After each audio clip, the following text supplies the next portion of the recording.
Fala aí, primos, beleza? No vídeo de hoje gravarei com uma pessoa muito especial, uma pessoa que vocês provavelmente conhecem, e vamos perguntar para essa pessoa onde ela investe o dinheiro dela e espero que ela nos conte. Então, vamos lá.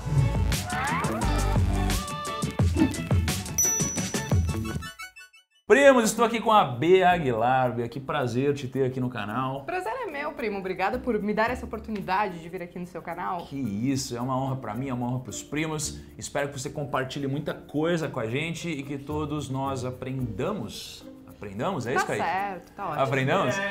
Não sei, mas assim, você entendeu, né? Você entendeu, primo. Então eu espero que a gente pegue muita coisa daí, certo? Sim, vamos aproveitar esse vídeo para passar bastante coisa pro pessoal. Exatamente. Vou deixar aqui o canal da Bea na descrição, mas entre lá depois que você terminar esse vídeo, porque tem muitos vídeos legais de renda variável, ações, né? Sim, eu falo bastante de investimentos, mas com bastante foco em renda variável. Show de bola. E vocês vão entender sobre o foco dela ao longo desse vídeo, porque a gente vai falar muito sobre ações hoje, né? Bastante. Ela me deu alguns spoilers aqui. Antes de mais nada, não deixa de você se inscrever aqui no canal, clica no botão e se você já era inscrito, clica no gostei para ajudar esse vídeo a atingir várias pessoas e compartilhar para o mundo o que a Bea faz com o dinheiro dela. Isso aí. Certo?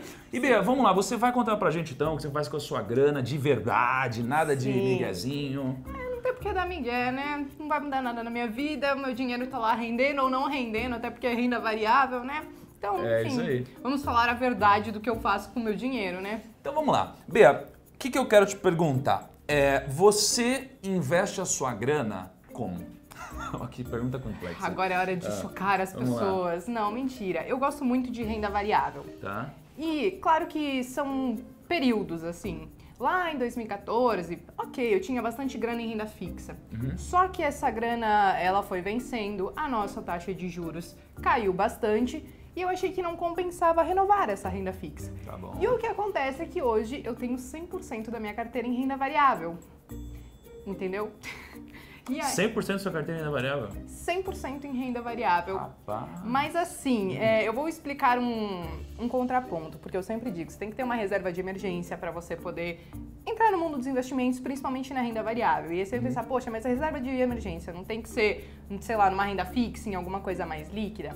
Então, eu trabalho muito com fundos. Tá bom. E eu tenho fundos de ações, eu tenho fundos multimercados, tem um fundo que inclusive tem na plataforma da Rico, que é um fundo internacional. E ele é muito constante e eu considero ele a minha reserva de emergência. Então a maior parte da minha grana fica nesse fundo. Tá bom. A maior parte da sua grana fica no fundo de ações. Isso. Gringo. Ele é um fundo internacional multimercado, na real. E aí tem uma outra parcela, que são as minhas ações efetivamente. Mas eu considero esse fundo multimercado, mesmo sem poder, como se ele fosse a minha renda fixa para minha reserva de emergência. Mas porque ele é um fundo já que, enfim, tem bastante tradição, ele tem um bom rendimento, uma constância muito boa. Tá bom. Então, peraí. Você falou que você tem ações, você falou que você tem um fundo multimercado internacional e você tem um outro fundo multimercado aqui no Brasil. Sim, e tenho mais um fundo de ações aqui também. E mais um fundo de ações. Isso aí. Tá. E aí tem um fundo de ações que ele é bem agressivo. E aí as pessoas devem estar se perguntando, por que você tem ações e você tem fundos de ações? O que acontece é que eu comprei algumas ações para o longo prazo. E às vezes, em momentos de crise ou que o nosso mercado não vai muito bem, os fundos de ações, eles conseguem ser mais reativos. Eles conseguem mexer com a carteira deles e performar até mesmo na crise. Coisa que talvez eu não iria gostar de me desfazer das minhas ações, então eu consigo tentar ter esse retorno nesses fundos de ações. Mas por que você acredita que os fundos eles poderiam responder mais rápido a uma crise ou algum problema do que você gerenciando a sua carteira de ações? É claro que eles têm um gestor, que teoricamente sabe muito, e provavelmente muito mais do que nós. Esperamos que não seja teoricamente, né? Porque a sua grana tá lá.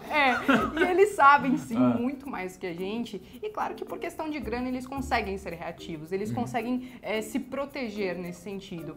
É claro que você tem ali uma grana que, por exemplo, uma grana líquida, que se eu quiser me proteger com alguma outra ação, que depois acho que eu vou falar um pouquinho melhor disso, mas que eu consigo ações para proteger minha carteira, ele tem mais grana para fazer isso e proteger a própria carteira. Entendeu? entendeu?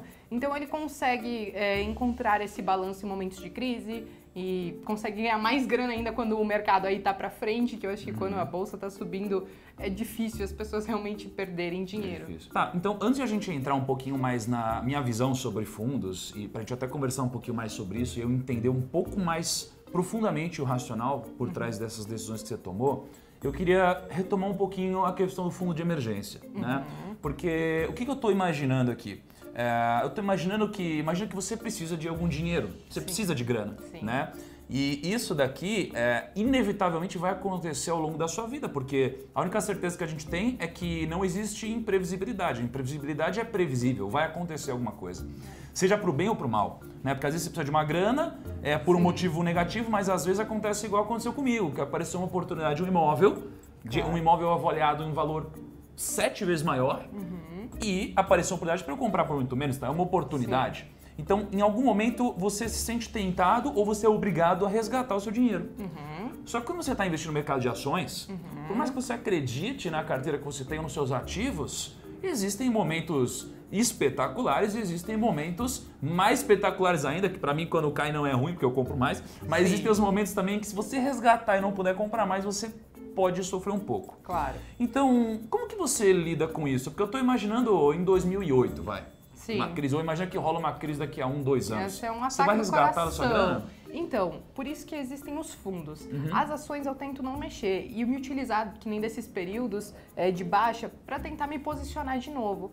Mas que nem um fundo multimercado que tem uma liquidez D mais 0 e se eu precisar dessa grana, eu tenho ele ali. E eu consigo rapidamente aquilo ali, sem precisar mexer nas minhas ações. E é por isso que eu tenho eles. É claro que as ações vão sofrer.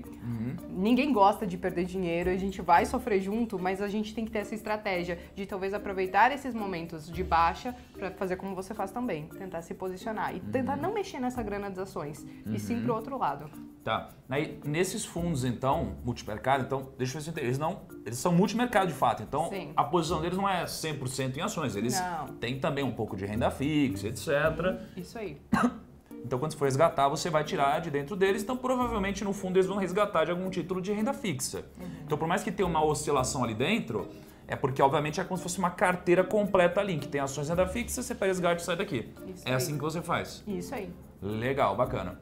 Agora, sobre fundos, eu tenho uma crítica, assim, que eu acho que é legal a gente conversar um pouquinho. Eu fiz um estudo sobre o Warren Buffett, desde quando ele começou a aplicar. Né? E, se eu não me engano, faz 52 anos era o estudo que eu fiz. Se você tivesse aplicado $100 quando ele começou a aplicar, você teria hoje mais ou menos $1.200.000. Ok? Que foi o que aconteceu com a carteira dele.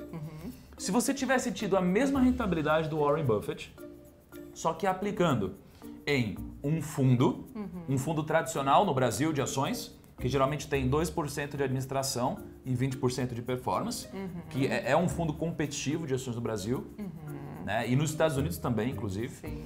Você teria, ao invés de $1.200.000, você teria mais ou menos, acho que era $190.000. É uma coisa diferença assim. Gritante. É uma diferença muito grande, porque por causa dos custos. Com o passar do tempo, as taxas vão comendo muito.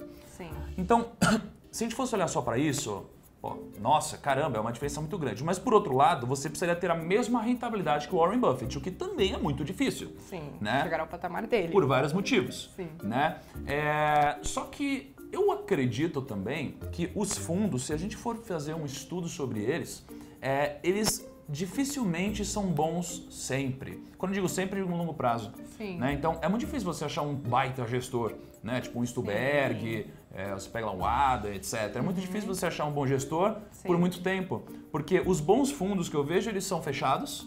Ou quando os fundos eles são bons, eles acumulam muito patrimônio. Quando eles têm muito capital, o objetivo de muitos deles não é nem às vezes ter uma rentabilidade absurda, é meio que manter a clientela. Sim. Então eles começam a ficar mais conservadores, tem um alfa menor, uma rentabilidade menor e aí acaba perdendo um pouquinho a atratividade. Sim. Então é por isso que eu não gosto muito de fundo. Mas eu entendo o seu racional também. Porque faz sentido, o cara tá, a gente tá gravando aqui, o cara tá agora lendo o relatório, né? Então, às vezes eu não disponho do tempo que esse cara tem. Isso. Então, assim, tem um fundo de ações que eu gosto muito.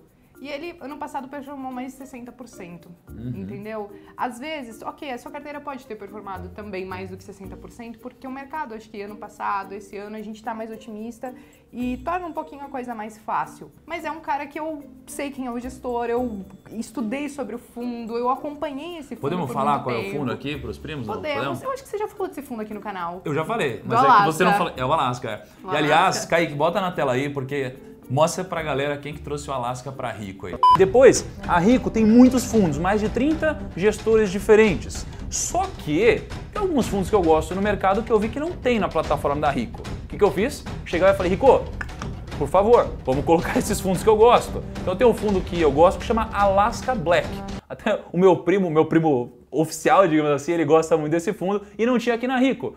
Aí eu fui lá, falei com o pessoal, o que aconteceu? Eles vão colocar esse fundo na plataforma da Rico. Dá uma olhadinha na rentabilidade aqui na tela. Ó, vamos só estruturar aqui então. Você falou 3 fundos e uma parte em ações, certo? Sim. Se eu fosse dar um percentual bem por cima, assim, quanto você teria, por exemplo, em ações? Eu tô com 35% mais ou menos 35% nas ações diretas. Isso aí. Que você compra pelo home broker e tudo mais. Isso aí. Tá bom, já vamos entrar um pouquinho mais nisso. Aí você tem então mais ou menos uns 40% naquele fundo multimercado. O internacional. O internacional. Ok, então 35, 40, deu 75. Isso sobra aí. 25. E os outros dois estão divididinhos bem entre bonitinhos entre eles. Legal, ali. Bacana. Isso aí. Agora, caramba, você tem bastante posição da sua carteira em dólar, né? Tem. No fundo atrelado ao dólar, né? Tem. E mesmo assim, mesmo em épocas que o dólar ele conseguia não, mesmo em épocas que o dólar ele baixava, o fundo ele performava bem porque não é só em dólar. Ele aplica no índice futuro americano, ele tem outras aplicações também que ele consegue fazer isso e ele, performava legal. Mas eu acho bem legal, assim, não sei se você tem isso em dólar ou investimentos em dólar pelo mesmo motivo que eu, mas a gente consome muito em dólar. Né? Pô, eu tenho aqui um iPhone. Parte dos componentes dele é dolarizado. Ele é dolarizado. Exatamente, muita coisa, roupa, enfim, muita coisa, né? A gente tá gravando com a câmera aqui, lapela, muito dolarizado. E não só isso, a gente tem que pensar que, principalmente uma pessoa que vai se expor muito na renda variável, ela não pode simplesmente ir lá e meter de cara só coisas, talvez, do nosso mercado, porque pode rolar esse estresse de curto prazo. E aí você tendo alguma proteção em dólar, isso pode te ajudar um pouquinho a não infartar. Verdade. Eu faço isso, mas eu faço isso com BDRs, né? Até a gente gravou um vídeo agora no Rumo ao Milhão e a gente comprou ações do Facebook. Muito bom. Depois dessa queda monstruosa que aconteceu. Sim. Então, muitas vezes quando muitas vezes não, né? Quase sempre, bolsa cai, dólar sobe. Sim. Então, quando a bolsa cai, as ações do Facebook costumam subir pra gente aqui porque estão dolarizadas, né? Mas tem ações também do nosso mercado brasileiro que quando o dólar sobe, elas sobem também. Que você falou, inclusive, que você fez isso, né? Tenho. O que você fez exatamente aí? Então, eu tenho uma carteira de ações que ela tá resumida só em 6 ações. 6 ações. Parece pouco, né? O pessoal diz assim, tem que diversificar. O pessoal diz assim, tem que diversificar. Eu também acho bom. Mas o que a gente ouve é que precisa diversificar, não coloque todos os ovos na mesma cesta, essas paradas assim. Mas eu não tô colocando tudo numa coisa só. E eu gosto dessa carteira enxuta porque eu consigo ter controle dela. Eu já tive carteira assim com muitas ações e aí às vezes tinha aquela esquecidinha lá que ela não tá performando muito bem, mas quando você olha o geral da sua carteira tá indo, você vai deixando. E ao invés de você trocar aquilo ali por algo que realmente vale a pena, que seja uma empresa com bons fundamentos e que você queira ter ela na carteira, você vai esquecendo. Então com poucas ações eu consigo ter esse controle, consigo estudar frequentemente essas empresas para saber como elas estão indo, que nem agora que teve bastante divulgação de balanço, eu consigo acompanhar com mais facilidade isso. Então, dentre essas 6 ações que eu tenho, tem uma ação, não sei se a gente pode falar ela. Pode. Tem a Suzano, que é a SUSB3 na bolsa. Que ela e que ela acompanha muito o dólar, porque acho que, se eu não me engano, 91% de tudo que ela produz vai para fora do país. Então, ela recebe isso em dólar. Então, quando o dólar sobe, para ela é bom. E eu coloquei ela na minha carteira porque eu sei que a gente está num ano eleitoral, que a gente tem alguns estresses lá fora, tipo, sei lá, guerra comercial, agora com Turquia e etc e tal.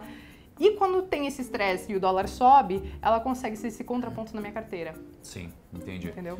Isso é legal demais, assim. E eu concordo muito com você sobre essa diversificação, que muitas vezes pode ser uma diversificação burra.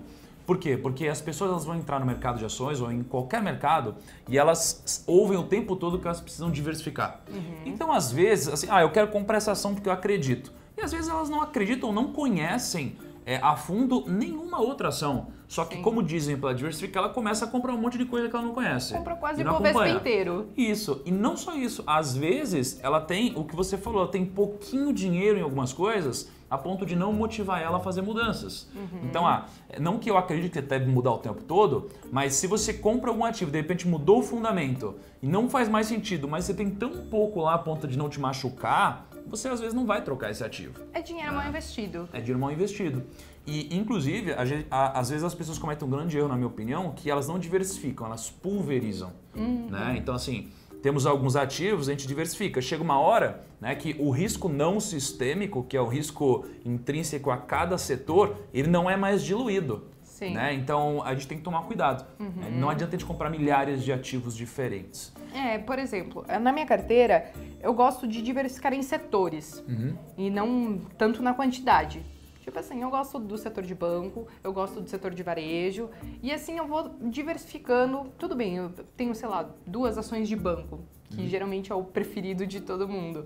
Mas eu gosto de pensar mais em setores e principalmente nessa questão do risco, porque às vezes quando vem uma crise como de 2018 ou alguma coisa assim, vão ter setores que conseguem ir bem mesmo em crise.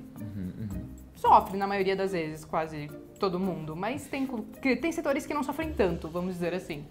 E é engraçado, né? Porque você falou que todo mundo gosta muito de banco, né? Para investir, mas todo mundo odeia banco para ter conta, né? Assim, por que será, né? Tem uma relação, né? Pois é que banco é uma parada que ganha sempre, ganha na crise e ganha quando tá se recuperando de uma crise. Porque quando tá na crise, todo mundo corre atrás de banco para fazer empréstimo e fazer essas paradas assim, então ele tá ganhando. E quando tá se recuperando, daí todo mundo vai lá e paga empréstimo e ele ganha também. Por isso que o pessoal gosta de setor de banco. Agora, Bea, para quem está começando agora a montar uma carteira, você acha que dá para montar uma carteira como a sua, por exemplo? Ou você precisaria já de mais patrimônio? Como que funcionaria, a sua opinião? Então, eu gosto muito do aporte mensal. Ou, não precisa ser mensal, mas pode ser uma periodicidade menor, assim, que você vai guardando uma grana e vai colocando. Claro que a gente tem que pensar nos custos. Sei lá, às vezes você vai ficar sempre no mercado fracionário. A gente tem que colocar isso na balança também. Só que eu acho que para quem tá começando, às vezes você fazer uma carteira tão enxuta pode ser perigoso.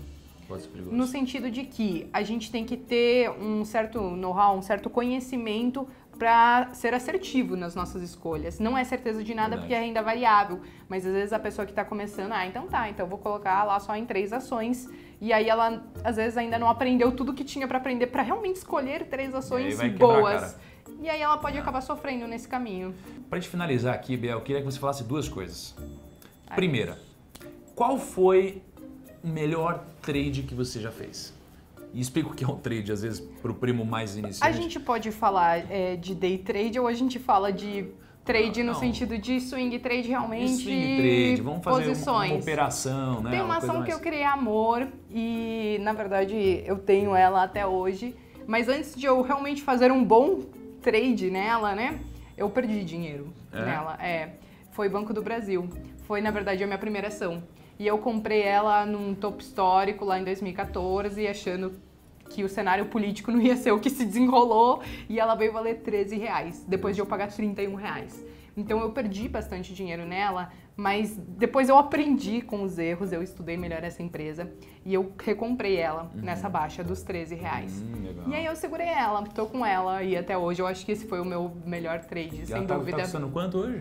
Hoje acho que ela tava R$34. Mas uns 30 e tantos, 30 e poucos reais. Pô, que legal. Isso aí. Uma boa valorização. E agora anunciou, você viu, Kaique, se você trabalha nesse Banco do Brasil, você ganharia ações do Banco do Brasil agora. Eles pagam bônus em ações lá. Acredita? Pagaram, acho que foi R$100, R$100, né? Foi isso? Acho que R$100 em ações. 3 ações para cada CLT, funcionário, enfim, sei lá. Legal, né? Muito bom. Eu vou ganhar ações do primeiro. Vai ganhar ações do primeiro. É isso aí. E para finalizar, me dá um conselho aqui para os primos, um conselho que pô, se você tivesse ouvido quando você começou, teria te encurtado muitos anos aí na sua jornada como investidora, enfim, empreendedora. Eu acho que a gente falar da parte de estudar é manjada, né? É manjada. Tipo assim, todo mundo assim, estude. Ok, isso você já sabe. Agora eu digo, cuidado com a dica quente e com aquela euforia. Cara, isso é muito difícil. E eu caí já nessa pegadinha de ouvir uma conversa alheia de que, nossa, tal ação vai super bombar e o mercado vai todo pra cima. E essa foi uma conversa alheia que eu ouvi e eu caí na empolgação, eu me deixei cair nessa euforia de que o mercado ia subir. E entrei e quebrei a cara. Esse foi o caso de Banco do Brasil, no caso. É, né?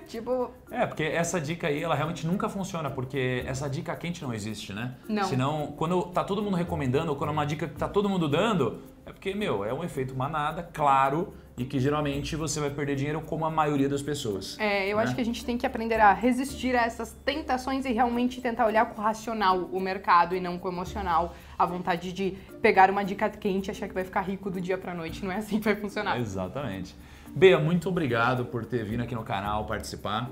Obrigada a você, primo. Fiquei muito feliz. Vamos gravar um vídeo no seu canal também, né? Vamos, sim. Pessoal, pode dar um pulinho lá pra conferir, né? Vai lá, então depois passa no canal da Bea pra assistir o vídeo que a gente vai gravar. A gente vai falar sobre dividendos, né? Vamos falar sobre dividendos. A galera gosta disso, né? Gosta. Eu vou deixar o link aqui na descrição. Espero que você tenha gostado. E Bea está super convidada pra voltar sempre que você quiser e topar, enfim. Obrigada, primo. Muito obrigada, gente. Se inscrevam aqui no canal e no meu também. Tchau, tchau. Tchau, gente.